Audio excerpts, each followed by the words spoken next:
নীলপরি একটি কমেন্ট করেছেন, তালাক দিছে, কাবিনের টাকা দেয়নি, যৌতুকের টাকা দেয়া আছে, কি কি মামলা দিলে কি কি প্রমাণ লাগবে? আপনারা মামলাটারে কি মনে করছেন? আপনারা মনে করছেন মামলা একটা বাণিজ্য বা এটা একটা খেলা? আপনি কি কি মামলা দিবেন চিন্তা করতেছেন? আচ্ছা ভাই, বিষয়টা হচ্ছে আপনার সাথে যেটা হয়েছে, মানে যে ঘটনা ঘটছে বা আপনি যে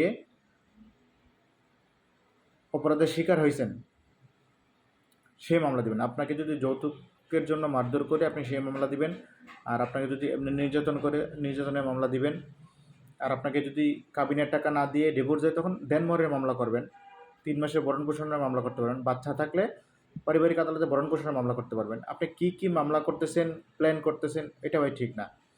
আপনার একজ্যাক্ট যেটা শিকার হয়েছেন সেই মামলাটাই করবেন। মিথ্যা মামলা করে কোর্টকে হয়রানি করবেন না, মানুষকে হয়রানি করবেন না, এটা একদমই যৌক্তিক না। আশা করি উত্তরটি পেয়েছেন।